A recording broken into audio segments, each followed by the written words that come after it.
ঠিক রাত 8টা নিউজ 18 বাংলার সময় দুয়ারে রিপোর্টারের আগামী 1 ঘন্টা আমি তমশ্রী থাকবো আপনাদের সঙ্গে এবং আমার সঙ্গে থাকবে গ্রাউন্ড জিরো থেকে আমার প্রতিনিধিরা। সব খবরের আপডেট দেবো আগামী 1 ঘন্টায়। আর শুরুতেই আজকের গুরুত্বপূর্ণ খবরের দিকে নজর রাখতেই হবে, কারণ এসআইআর এ কড়া এবার সুপ্রিম কোর্ট। বিহারে বাদ পড়া 65 লক্ষ ভোটারের নাম প্রকাশের নির্দেশ। কেন নাম বাদ তাও জানাতে হবে নির্বাচন কমিশনকে। মঙ্গলবারের মধ্যে কমিশনের ওয়েবসাইটে তালিকা প্রকাশের ডেডলাইন। সরাসরি চলে যাব, আমার সঙ্গে অর্ণব হাজার রয়েছে, অর্ণবের থেকে জানবো। অর্ণব, আজ সুপ্রিম নির্দেশে ঠিক কি পর্যবেক্ষণ, কি নির্দেশ সুপ্রিম কোর্টের তরফে, পুরো বিস্তারিত জানবো তোমার থেকে।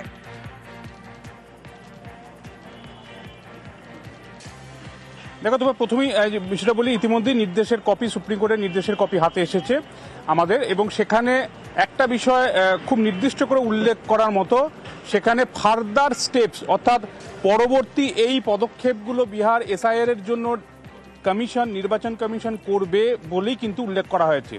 সরাসরি সুপ্রিম কোর্ট ডিরেক্ট করছে কমিশনকে, এই ধরনের শব্দবন্ধ কোথাও নেই, যদিও এটাই নির্দেশ হিসাবে গণ্য হবে বলে আইনজীবীরা বলছেন। এটা বলার পর 65 লক্ষ যে নাম বাদ গিয়েছিল খসড়া ভোটার তালিকা থেকে এসআইআর এর পরে বিহারে, সেই 65 লক্ষের নাম কাদের কাদের নাম বাদ গেছে, কি কারণে বাদ গেছে, তার বুথ ভিত্তিক লিস্ট প্রকাশ করতে হবে। শুধু তাই নয়, জেলা ভিত্তিক কমিশনের ওয়েবসাইটে তথ্য থাকতে হবে। এপিক কার্ডের নাম্বার দিয়ে এই তথ্য জানতে পারবে সাধারণ মানুষ বা সাধারণ ভোটার, এবং তার নাম কেন বাদ গেল, কি কারণ, সেটাও যেন সেখান থেকে জানা যায়। একই সঙ্গে এই তথ্যটা চিফ ইলেকটোরাল অফিসার অর্থাৎ বিহারের মুখ্য নির্বাচনী আধিকারিক তাদের যে নিজস্ব কমিশনের ওয়েবসাইট রয়েছে সেখানেও দিতে হবে জেলাভিত্তিক ফলাফল। একই সঙ্গে দূরদর্শন, সংবাদ মাধ্যম, সংবাদপত্র বা মুখ্য নির্বাচনী আধিকারিক বিহারের ক্ষেত্রে যদি কোনো পাবলিক অ্যাকাউন্টস থাকে সোশ্যাল মিডিয়ার, সেক্ষেত্রেও এই তথ্যগুলো বহুলভাবে প্রচার করতে হবে। কবে থেকে এটা পাওয়া যাবে, কিভাবে পাওয়া যাবে, মানুষ কিভাবে খুব সহজে অ্যাক্সেস করতে পারবে, এই বিষয়টাও কিন্তু প্রচারে আনতে হবে, এমনটা কিন্তু সুপ্রিম কোর্ট আজকের এই নির্দেশে বলেছে। একই সঙ্গে এটাও স্পষ্ট করে বলে দেওয়া হয়েছে যে এই 65 লক্ষে যে নাম বাদ গেছে, এই বাদ যাওয়ার যে সংখ্যাটা, সেই সংখ্যাটা একটা soft copy chief electoral officer নেওয়ার পর একটা কমপ্লায়েন্স রিপোর্ট আকারে সুপ্রিম কোর্ট যে নির্দেশটা দিল, কতটা বাস্তবায়িত কার্যকর হলো সেটা কমপ্লায়েন্স রিপোর্ট 22 আগস্টের মধ্যে দিতে হবে সুপ্রিম কোর্টে জাতীয় নির্বাচন কমিশনকে, এবং ওই দিন এই মামলার পরবর্তী শুনানি। বেশ অর্ণব, সঙ্গে থাকো। सुप्रीम कोर्ट में बहस के बाद कई दिनों से जो बहस चल रहा था, सुप्रीम कोर्ट का इंटरिम फैसला जो आया है, आज उस इंटरिम ऑर्डर में हम कह सकते हैं कि आज लोकतंत्र की जो है जीत हुई है। और जो फैसला सुप्रीम कोर्ट ने जो दिया है, जो हम लोग लगातार मांग करते रहे हैं एसआईआर के प्रोसेस को लेकर के, आज हमारी मांगों पर सुप्रीम कोर्ट ने जो है मोहर लगाने का काम किया है। कोर्ट ने इलेक्शन कमीशन से पूछा कि भाई तुम लोग के पास अगर ये जो 65 लाख लोग जो पहले लिस्ट में थे, जिनका नाम ड्राफ्ट रोल से हटा दिया गया है, अगर उनकी लिस्ट है तो उनको तुम वेबसाइट पर क्यों नहीं डाल देते। तो उन्होंने आदेश दिया है कि 48 घंटे के अंदर सारे डिस्ट्रिक्ट लेवल ऑफिसर्स और चीफ इलेक्टोरल ऑफिसर उनके वेबसाइट्स पर डिस्ट्रिक्ट वाइज और पूरे स्टेट की 65 लाख लोग उनका नाम डाला जाए, और उसमें जिस कारण से हटाया गया है वो भी डाला जाए। साथ में ये भी पब्लिसाइज करें कि कोई भी जना जो अपना नाम डलवाना चाहता है वो अपना आधार कार्ड भी दे सकता है, और तुम इसको एडवर्टाइज करो।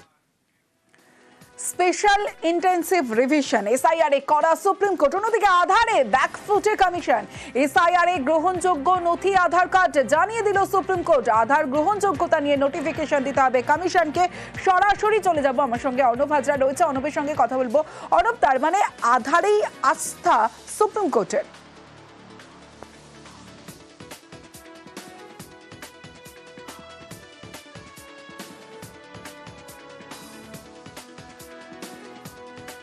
অর্ণব, শোনা যাচ্ছে?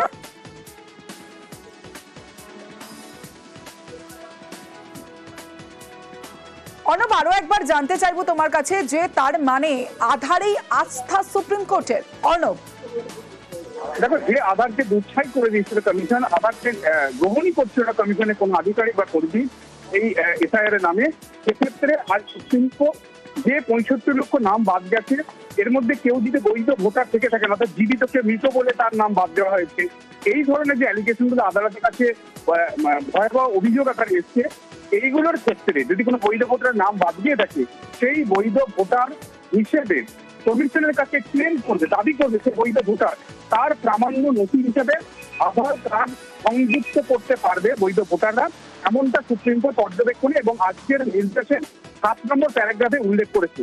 যদিও এসআইআর এর জন্য যে 11টা নথির কথা বলা হয়েছিল, সেই 11টা নথি 12 নম্বর নথি হিসেবে আধার জায়গা পাবে কিনা সেটা হয়তো সরাসরি সুপ্রিম কোর্ট আজকের নির্দেশে দেয়নি, পরবর্তী পর্যবেক্ষণ বা নির্দেশ পর্যন্ত অপেক্ষা করতে হবে।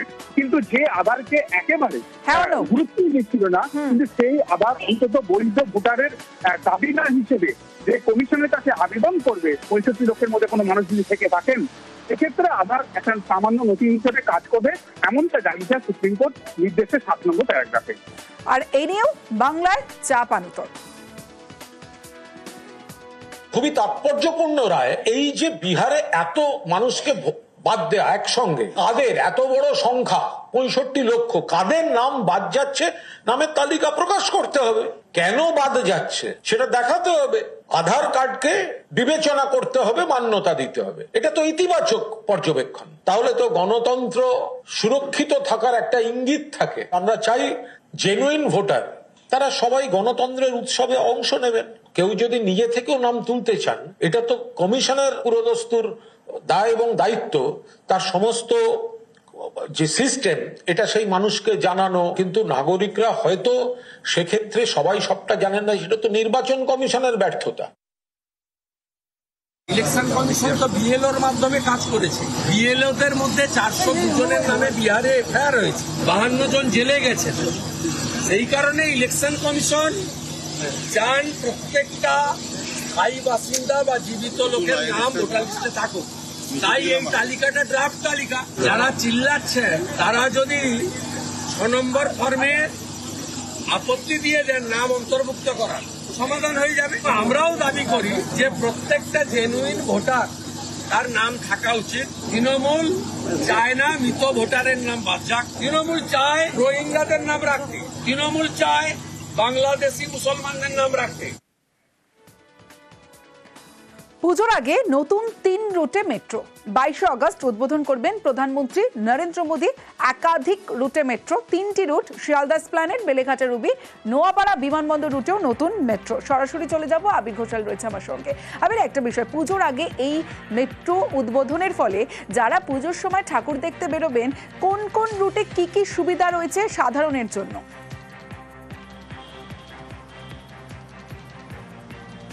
শুধু ঠাকুর দেখতে যাওয়া কেন, সারা বছরই মানুষের সুবিধা পাবেন এবং বিমানবন্দর পৌঁছানোটা আরও অনেক সহজ হবে।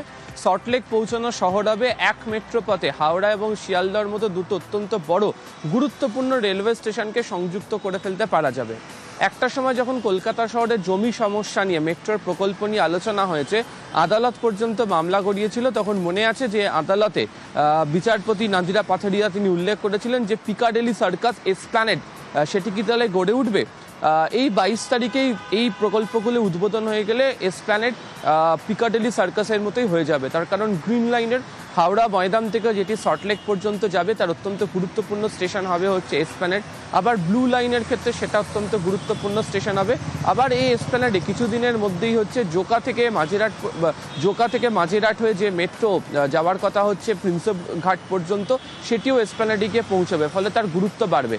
দ্বিতীয়ত হচ্ছে নোয়াপাড়া স্টেশনের গুরুত্ব বেড়ে যাচ্ছে, এবং কারণ নোয়াপাড়া থেকে বিমানবন্দরের দিকে মেট্রো চলে যাওয়া যাবে। কোনো ব্যক্তি যদি দক্ষিণের দিক থেকে মেট্রোতে যেতে চান এই মুহূর্তে, তাহলে তিনি সরাসরি ক্ষুদিরাম বা টালিগঞ্জ যে কোনো জায়গা থেকে মেট্রো ধরে তিনি সরাসরি নোয়াপাড়া পর্যন্ত আসবেন। নোয়াপাড়া থেকে মেট্রো বদল করে তিনি এয়ারপোর্ট পর্যন্ত চলে যেতে পারবেন। এছাড়া এই নোয়াপাড়া থেকে এয়ারপোর্ট পর্যন্ত যাওয়ার পথে মাঝে দমদম ক্যান্টনমেন্ট মেট্রো স্টেশন হচ্ছে, যেখান থেকে ইতিমধ্যে শিয়ালদা ডিভিশনের তরফ থেকে দমদম ক্যান্টনমেন্ট রেল স্টেশন থেকে স্পেশাল ট্রেন পরিষেবাও দেওয়া হচ্ছে। ফলে সব দিক থেকে দেখতে গেলেই সুবিধা, এবং অবশ্যই প্রত্যেকদিন মাথা ব্যথার কারণ সল্টলেক পৌঁছানো, সেক্টর 5-এ পৌঁছানো, যে কোনো দিক থেকেই বিস্তর যানজটের মধ্যে দিয়ে পড়তে হয়। এই মেট্রো জুড়ে যাওয়ার ফলে, শিয়ালদা এসপ্ল্যানেড জুড়ে যাওয়ার ফলে সেখানেও পৌঁছানোটা সহজ হবে। ফলে অবশ্যই পুজোর সময় আনন্দ থাকবে, কিন্তু সারা বছর সড়ক পথে যে দুর্ভোগটা পোহাতে হয় সেটা আর পোহাতে হবে না। সমস্ত গুরুত্বপূর্ণ জায়গাতেই এক মেট্রো টিকিটে পৌঁছে যাওয়াটা সম্ভব হবে। বেশ,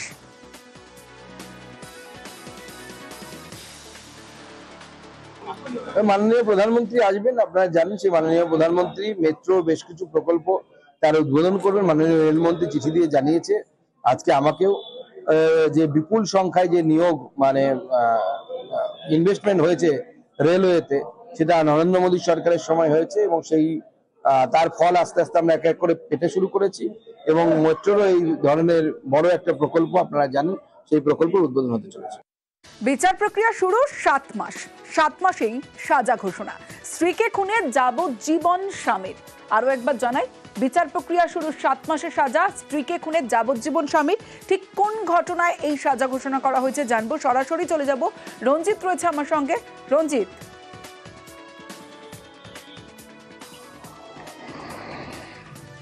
দেখো 2024 সালে সেপ্টেম্বর মাসের ঘটনা, ধানতলা থানার কুশুবেড়ি এলাকার ঘটনা।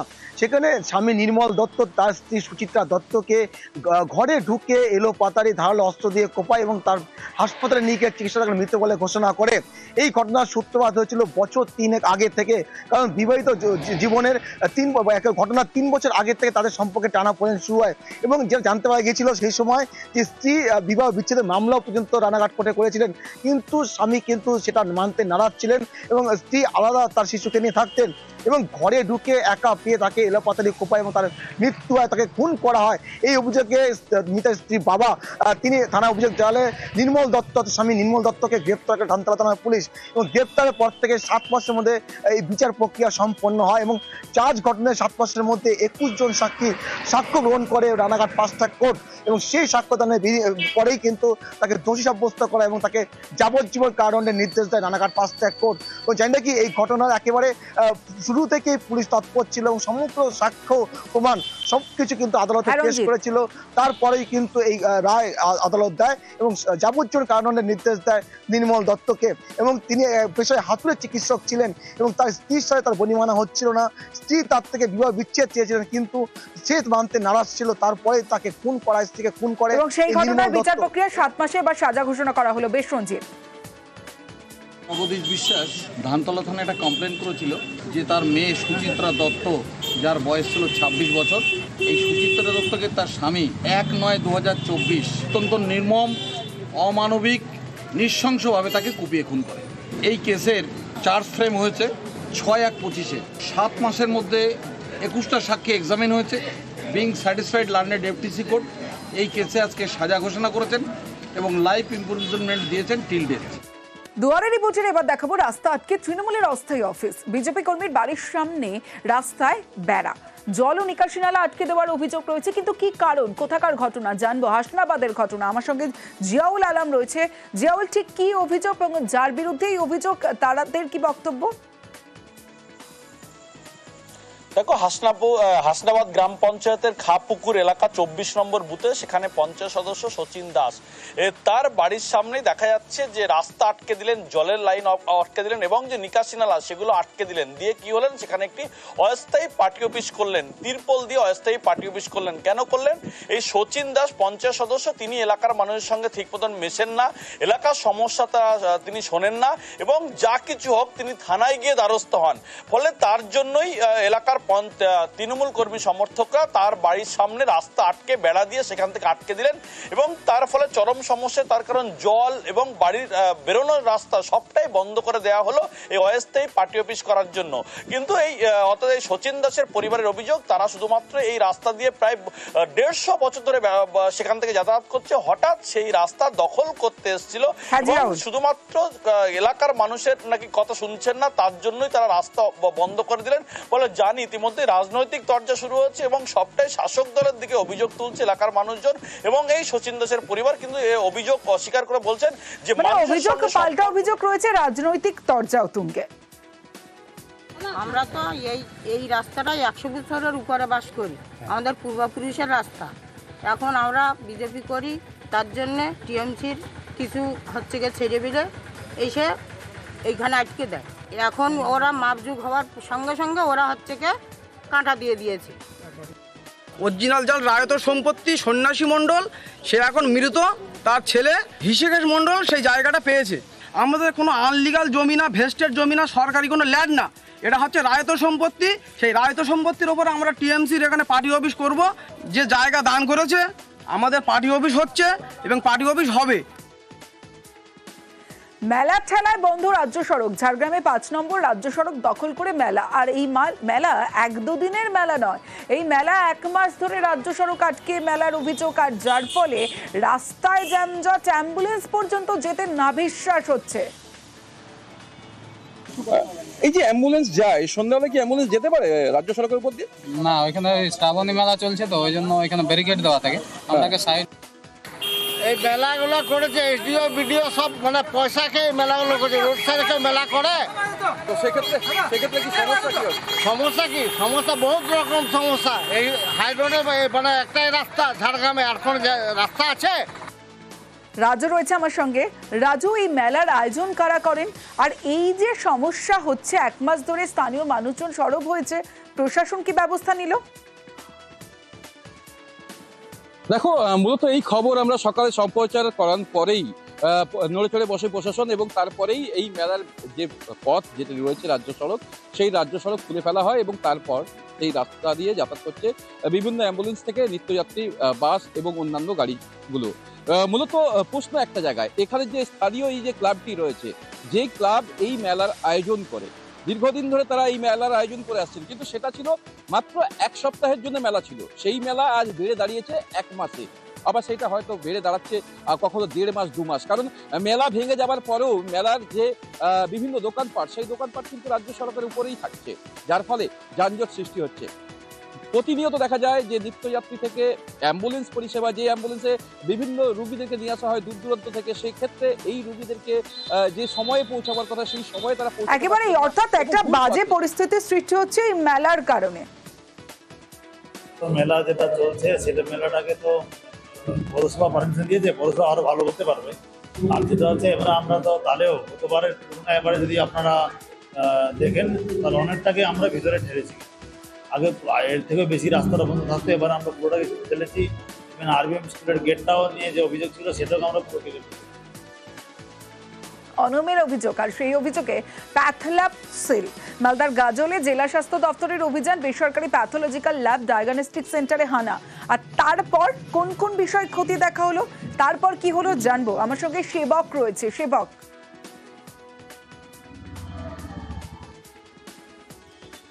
একদমই, দেখো, মালদা হয়ে গাজল বামনগোলা যে রাজ্য সড়ক, সেই রাজ্য সড়কের পাশে বেশ কয়েক বছর ধরে চলছিল একটি pathology lab camp diagnostic centre. আর এখানেই আচমকা জেলা স্বাস্থ্য দপ্তরের সার্ভেলেন্স টিম তারা আজকে হানা দেয় এবং সেখানে গিয়ে কিন্তু বেশ কিছু অনিয়ম পাওয়া গিয়েছে, মেয়াদ উত্তীর্ণ ওষুধ পাওয়া গিয়েছে, পরিষ্কার পরিচ্ছন্নতা তো ছিলই না। তার চেয়েও বড় কথা যে এখানে প্যাথোলজিক্যাল ল্যাব বা ডায়াগনস্টিক সেন্টার হলেও এখানে বেশ কয়েক বছর ধরে নানা রোগের চিকিৎসা হচ্ছে, যেটা করা যায় না, এমনটাই কিন্তু জেলা স্বাস্থ্য দপ্তর সূত্রে খবর। আর তারপরেই এই যে সেন্টার তাকে কিন্তু সিল করে দেওয়া হয়েছে এবং মালিক পক্ষ তারাও কিন্তু স্বীকার করছেন, হ্যাঁ, তাদের কাছে মেয়াদ উত্তীর্ণ ওষুধ কিছু পাওয়া গিয়েছে। আর জেলা স্বাস্থ্য দপ্তর যেটা জানাচ্ছে যে এই সেন্টারের বিরুদ্ধে বেশ কিছুদিন ধরেই অভিযোগ উঠছিল, যেভাবে চিকিৎসা করা হচ্ছিল এটা বেআইনি, তাই প্রয়োজনীয় পদক্ষেপ নেওয়া হয়েছে, আরো নথিপত্র পরীক্ষা করে দেখে পরবর্তী ব্যবস্থা নেওয়া হবে। বেশ, পাড়ায় সমাধান, আর সেই পাড়ায় সমাধানের প্রশংসা বিজেপি নেতার, প্রশংসা বিজেপি গ্রাম পঞ্চায়েত প্রধানের। আগে কোনো সরকার এমন কাজ করেনি বলে মন্তব্য।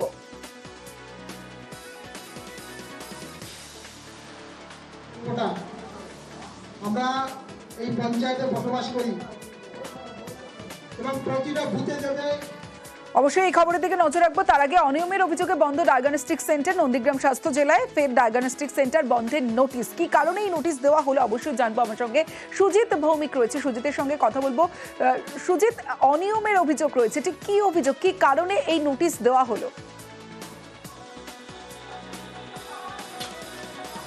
কাগজপত্র ছাড়াই কিন্তু এইসব চালানো হচ্ছিল, এমনটাই অভিযোগ। এবং 3 সপ্তাহের মধ্যে তমশ্রী 2 দফায়, এর আগে 22টি, আজকে দেখা গেল আরও 27টি, অর্থাৎ 49টি শুধুমাত্র নন্দীগ্রাম স্বাস্থ্য এলাকাধীন যে ল্যাবরেটরি রয়েছে সেগুলোতে দেখবে যে প্যাথোলজি যে সেন্টার রয়েছে, ডায়াগনস্টিক সেন্টার, সেগুলিতে একেবারে অনিয়ম হচ্ছিল। স্বাস্থ্যের মতো একটি বিষয়, গুরুত্বপূর্ণ বিষয়, সেই বিষয়কে সামনে রেখে যেখানে স্বচ্ছ কাজ করার কথা সেখানে অস্বচ্ছ কাজ, কাগজপত্র নেই। তাই শোকজ একই সঙ্গে স্বাস্থ্য দপ্তরের আধিকারিকরা এইসব সেন্টারগুলিকে বন্ধ করারও নির্দেশ দিয়েছেন, যার ফলে একটা শোরগোল পড়েছে। কারণ আবারও বলি, 3 সপ্তাহের মধ্যে 2 দফায় 22টি, আজকে 27টি, মোট 49টি সেন্টার বন্ধ করে দিতে বাধ্য হয়েছেন প্রশাসন। কারণ এইসব কাজে যারা এইসব কাগজপত্র ছাড়াই চালাচ্ছিলেন তাদের বিরুদ্ধে বিস্তর অভিযোগ আসছিল, অনিয়মের অভিযোগ। সেই অভিযোগ আসার পর তদন্ত করে দেখেছেন স্বাস্থ্য আধিকারিকরা এবং তদন্তের সত্যতা রয়েছে এমনটাই দাবি করে শোকজের লেটার এবং বন্ধ রাখার নির্দেশ দেওয়া হয়েছে। তমশ্রী। বেশ সুজিত, যেমনটা আগেই বলছিলাম যে দেখাবো আপনাদের পাড়ায় সমাধানের প্রশংসায় বিজেপি নেতা, প্রশংসা বিজেপি গ্রাম পঞ্চায়েত প্রধানের। আগে কোনো সরকার এমন কাজ করেনি বলে মন্তব্য, আর ভালো কাজকে ভালো বলতেই হবে এমনটাই মন্তব্য। রাজ্য সরকারকে ধন্যবাদ বিজেপি নেতা। সরাসরি চলে যাব, আমার সঙ্গে আমার প্রতিনিধি অনিরুদ্ধ কীর্তনিয়া রয়েছে। অনিরুদ্ধ, এই গোটা ঘটনা নিয়ে তৃণমূল কিভাবে দেখছে?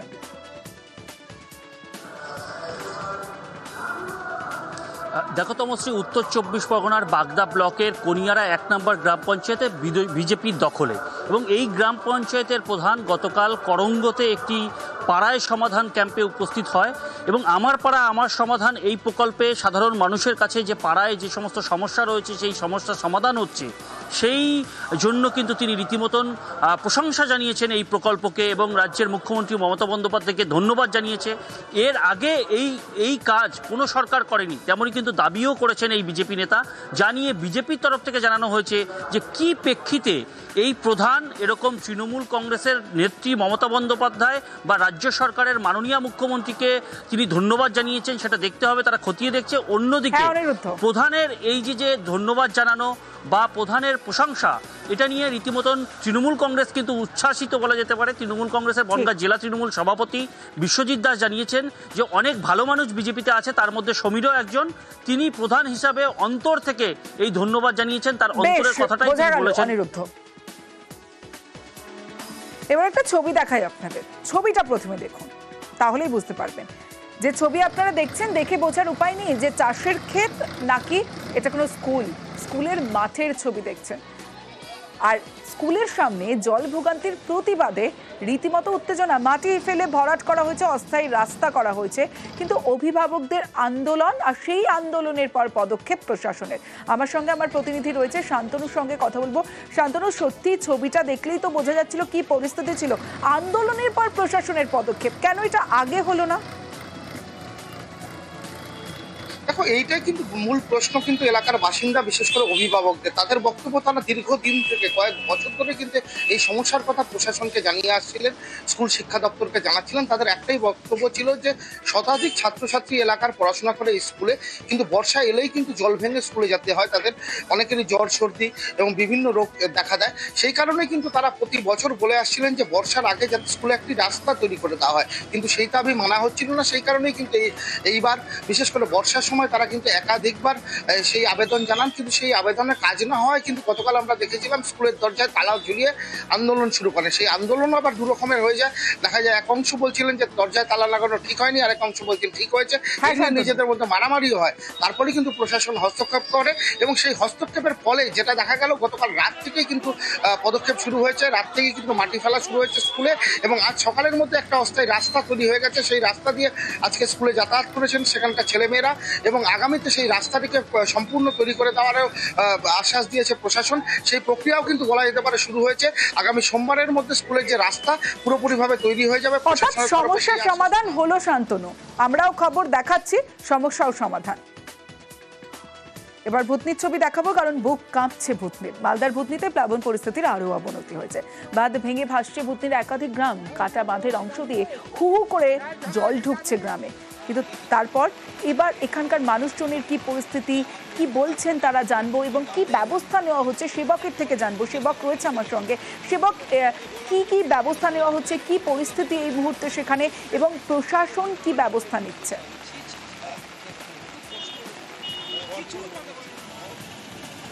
একদমই দেখো, তুমি যেমনটা বলছিলে যে গতকালই কিন্তু বাঁধ ভেঙে যায় ভূতপুরে এবং এরপরে কিন্তু দক্ষিণ চণ্ডীপুর এলাকা দিয়ে হু হু করে জল বইছে। ফুলাহার নদীর জলে প্লাবিত হচ্ছে নতুন করে অনেক এলাকা। গত 24 ঘন্টায় পরিস্থিতি আরো অবনতি হয়েছে, প্রচুর মানুষ জলবন্দী হয়ে রয়েছেন। আর প্রশাসন জানাচ্ছে এই পরিস্থিতিতে যেমন বিপর্যয় মোকাবিলা বাহিনী তাদেরকে নামানো হয়েছে, সিভিল ডিফেন্স তারা রয়েছে, এর পাশাপাশি বিভিন্ন স্কুলগুলিকে ত্রাণ শিবির হিসাবে ব্যবহার করা হচ্ছে। অনেক এলাকায় কমিউনিটি কিচেন করা হয়েছে যেখানে রান্না করা খাবার দেওয়া হচ্ছে এবং যেসব জায়গায় রান্না করা খাবার দেওয়া সম্ভব নয় সেখানে শুকনো খাবার দেওয়া হচ্ছে। কিন্তু স্থানীয় বাসিন্দারা তারা কিন্তু অনেকেই বলছেন যে তাদের যোগাযোগের ব্যবস্থা নেই, অনেকে এখনো বাড়ি ছেড়ে বেরোতে পারেননি, তারা প্রয়োজনীয় নৌকো পাচ্ছেন না। তারা বলছেন ত্রাণ অমিল, সব মিলিয়ে সাধারণ মানুষের বা জলবন্দী মানুষের ক্ষোভ রয়েছে। প্রশাসন জানাচ্ছে আরো কি করে সুবিধা করে দেওয়া যায় সেই ব্যবস্থাও করা হচ্ছে। বেশ, কয়েকদিনে লাগাতার বৃষ্টি আর সেই বৃষ্টিতে বিপর্যস্ত উত্তরের পাহাড় থেকে সমতল জল বেড়েছে পাহাড়ি নদীগুলিতে। জল কিছুটা কমতে এবার রায়ডাক নদীতে ভাঙন বিপর্যয়। তুফানগঞ্জের মহিষকুচির উত্তর ঘোষকো এলাকায় 500 মিটার ভাঙন। সরাসরি চলে যাব, আমার সঙ্গে আমার প্রতিনিধি শুভঙ্কর সাহা রয়েছে। শুভঙ্কর, স্বাভাবিকভাবেই এই ভাঙনে তো আতঙ্কে রয়েছেন মানুষজন, তারা কি বলছেন এবং প্রশাসন কি পদক্ষেপ নিচ্ছে? হ্যাঁ দেখো, তোমাকে জানিয়ে রাখি এই তুফানগঞ্জের উপর দিয়ে একাধিক পাহাড়ি নদী বয়ে গিয়েছে এবং সেই নদীগুলোতে গত কয়েকদিন লাগাতার বৃষ্টিতে জল বেড়েছিল, ফলে দেখা দিয়েছে নদী ভাঙন। ফলে বাসিন্দারা কিন্তু একটা আতঙ্কে রয়েছে যে ইতিমধ্যেই বহু বসত বাড়ি, চাষের জমি নদীগর্ভে চলে গিয়েছে এবং পরিস্থিতি যেদিকে যাচ্ছে খুব শীঘ্রই আরও বেশ কিছু চাষের জমি নদীগর্ভে চলে যাবে। গোটা বিষয়টি খতিয়ে দেখতে আজ ঘটনাস্থলে বিডিও এবং প্রশাসনের কর্তারা হাজির হয়েছিলেন এবং তারা যেটা জানিয়েছেন যে ইতিমধ্যেই এখানে বাঁধ নির্মাণের ব্যাপারে একটা প্রস্তাব সেচ দপ্তরে জমা হয়েছে, তবে সেটা কবে বরাদ্দ হবে সে বিষয়ে এখনো সুস্পষ্ট আশ্বাস না দিতে পারলেও অতি দ্রুত যাতে সেখানে এই নদী ভাঙন ঠেকাতে যাতে অস্থায়ী বাঁধ নির্মাণ করা যায় সে বিষয়ে উদ্যোগী হয়েছে প্রশাসন।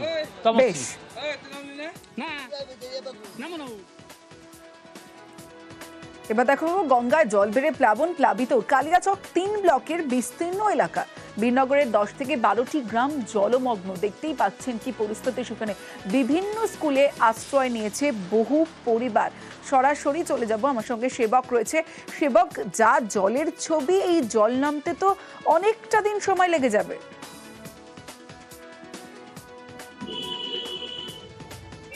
একদমই দেখুন, আমরা যখন বলছিলাম মানিকচক, সেখানে যখন ফুলাহারের প্রভাবে জলস্ফীতিতে সমস্যা, একইভাবে গঙ্গার জল বৃদ্ধি পাওয়ায় মালদহের কালিয়াচক 3 নম্বর ব্লক, যেটা বৈষ্ণবনগর বিধানসভার মধ্যে পড়ে, সেখানকার বিস্তীর্ণ এলাকা মূলত বীরনগর এক গ্রাম পঞ্চায়েতের একাধিক গ্রাম সেখানে কিন্তু জলমগ্ন। স্থানীয় প্রচুর মানুষ তারা কিন্তু স্কুলে উঠেছেন, তারা অনেকে উঁচু জায়গায় আশ্রয় নিচ্ছেন।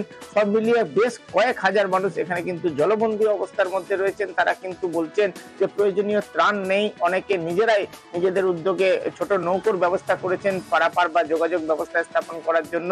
আর প্রশাসনের এবং জনপ্রতিনিধিদের উপরেও কিন্তু মানুষের অনেকের ক্ষোভ রয়েছে। তারা বলছেন যে যতটা সাহায্য করার দরকার ততটা কিন্তু তারা পাচ্ছেন না। আর প্রশাসন জানিয়েছে যে এই এলাকায় গত 2 দিনে গঙ্গার জলস্তর যেভাবে বেড়েছে তার ফলে নতুন এলাকা প্লাবিত হয়েছে। এই পরিস্থিতি থেকে মূলত যারা জলবন্দী তাদেরকে সরিয়ে আনা হচ্ছে ত্রাণ শিবিরে, সেখানে সম্ভাব্য সব রকম সহযোগিতা করা হবে এবং সাহায্য বেশ বোঝা যাচ্ছে। দুয়ারে রিপোর্টার এবার কালিম্পংয়ের দিকে নজর রাখবো। কালিম্পংয়ের 18 মাইলে ধস, কালীঝোড়া ও বিরিক ধারার মাঝে ধস, অবরুদ্ধ 10 নম্বর জাতীয় সড়ক। ধসে জেরবার বাংলা সিকিম লাইফ লাইন। কি পরিস্থিতি জানবো, সরাসরি চলে যাব। পার্থপ্রতিম রয়েছে আমার সঙ্গে। পার্থপ্রতিম, 29 মাইলে ধস, আর ধসে তো জেরবার বাংলা সিকিম লাইফ লাইন।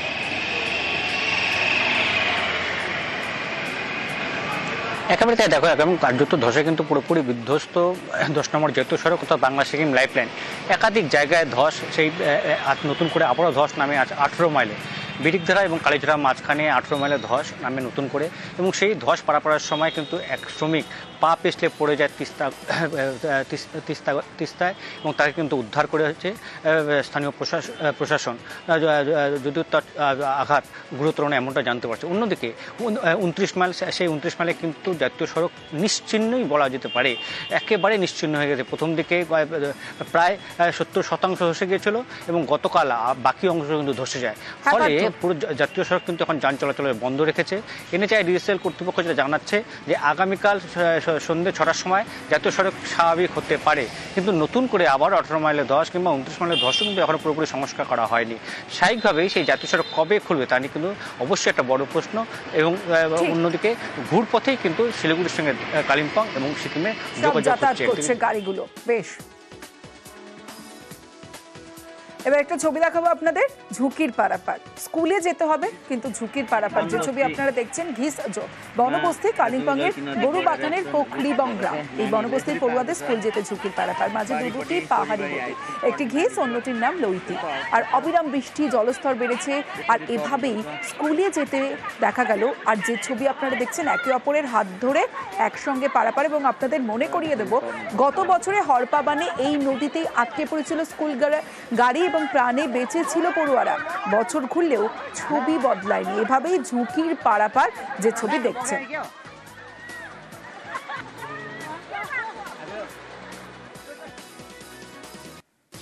এবার একটা ভালো ছবি দেখাবো আপনাদের। সুন্দরবন বেড়াতে গিয়ে রয়্যাল বেঙ্গলের দর্শন। ব্যাঘ্র প্রকল্পের অন্তর্গত ঝিলার জঙ্গলে বাঘ দর্শন। লঞ্চ থেকে বাঘ দেখতে পেয়ে খুশি পর্যটকরা। সঙ্গে সঙ্গে সেই মুহূর্ত ক্যামেরা বন্দি করতেও কিন্তু দেরি করেননি পর্যটকরা। অনুপ রয়েছে আমার সঙ্গে, অনুপের সঙ্গে কথা বলবো। স্বাভাবিকভাবেই সুন্দরবন বেড়াতে গিয়ে যদি রয়্যাল বেঙ্গলের দর্শন পাওয়া যায় তাহলে একটা অন্য মাত্রা যোগ হয়, এবং সেটা ক্যামেরাবন্দি করতেও লেট করেননি সেখানের পর্যটকরা। কি জানা যাচ্ছে, পর্যটকরা কোথা থেকে বেড়াতে গিয়েছিলেন, কতজন ছিলেন? দেখো, যেটা হচ্ছে পর্যটকদের বা এই যে লঞ্চ মালিক তাদের কাছে যেটা জানা যাচ্ছে, গত মঙ্গলবার কিন্তু কলকাতা থেকে 15 জনের একটি পর্যটকের দল সুন্দরবনে ঘুরতে আসে। গত মঙ্গলবার কিন্তু তারা কিন্তু সুন্দরবনের বিভিন্ন জায়গায় ঘোরাঘুরি করার পরে বুধবার দুপুরবেলায় তারা কিন্তু হচ্ছে ঝিলা জঙ্গলের কাছে, কিন্তু এই যে সুন্দরবন ব্যাঘ্র প্রকল্পের ঝিলা জঙ্গলের কাছে তারা কিন্তু যখন এই লঞ্চ নিয়ে যাচ্ছিল তখনই কিন্তু এই রায়মঙ্গল নদী দিয়ে একটি পূর্ণবয়স্ক বাঘ কিন্তু এক পার থেকে আর এক পারে কিন্তু সাঁতরে যাচ্ছিল। সেই সময় কিন্তু এই যে হচ্ছে 15 জন পর্যটক যেই লঞ্চে ছিল তখন কিন্তু তারা সেই লঞ্চ থেকে পকেট থেকে মোবাইল বার করে তারা কিন্তু মুঠোবন্দি করে। সেই রয়্যাল বেঙ্গল দর্শন করতে কিন্তু মানুষজন আসে সুন্দরবনে ঘুরতে। তবে যদি সুন্দরবনে এসে রয়্যাল বেঙ্গল টাইগারের দেখা পাওয়া যায় তবে তো আনন্দই আনন্দ, কারণ মানুষজন দীর্ঘ অপেক্ষায় থাকেন কখন রয়্যাল বেঙ্গল টাইগার বেরোবে বা তাকে দেখবো, তাকে দর্শন করব, এবং সেইটা কিন্তু তারা ক্যামেরাবন্দি করতে কোনোভাবেই কিন্তু হচ্ছে মিস করতে চাইছিল না। একেবারে সেটাই ক্যামেরাবন্দি করে তুলেছেন পর্যটকরা। আমরা কল্পনা করতে পারিনি বাঘ দেখবো, সেটা আমরা দেখেছি। বাঘটা চোখের নিমেষে সাঁতার কেটে এপার থেকে এবার গেল এবং জঙ্গলে পড়ার সঙ্গে সঙ্গে কয়েক সেকেন্ডের মধ্যে হাওয়া। দুয়ারে রিপোর্টারের সবশেষে আপনাদের দেখাবো, প্ল্যাটিনাম জুবিলি উপলক্ষে বিশেষ স্মারক মুদ্রা প্রকাশ করতে চলেছে আইআইটি খড়গপুর। ভারতের প্রাচীনতম আইআইটির পথ চলা শুরু 1951 18 অগস্ট। আর দেশের প্রযুক্তিবিদ্যার এই প্রাচীনতম প্রতিষ্ঠান আইআইটি খড়গপুরের 75তম প্রতিষ্ঠা দিবস আগামী 18 অগস্ট। আর সেই উপলক্ষে আইআইটি খড়গপুরের উদ্যোগে এবং ভারত সরকারের অনুমোদনে 75 টাকা মূল্যের স্মারক মুদ্রা। সরাসরি চলে যাব, আমার সঙ্গে আমার প্রতিনিধি শঙ্কর রায় রয়েছে। শঙ্করের থেকে আরো বিস্তারিত জানি। শঙ্কর, দেখো, আইআইটি দেশের প্রথম শিক্ষা প্রতিষ্ঠান, আইআইটি খড়গপুরের 75তম বর্ষ। তাই আইআইটি ঠিক করেছিল যে এবার একটু নতুন কিছু চমক থাকবে।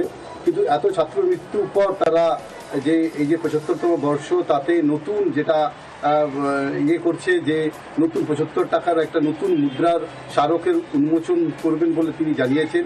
এই অনুষ্ঠানে দেশের বিভিন্ন প্রান্ত থেকে বিশিষ্ট ব্যক্তিবর্গ রাখবে, কেন্দ্রীয় শিক্ষামন্ত্রীও থাকবে বলে তারা জানিয়েছেন।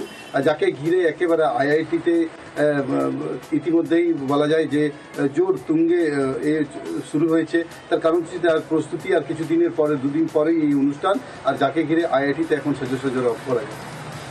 বেশ।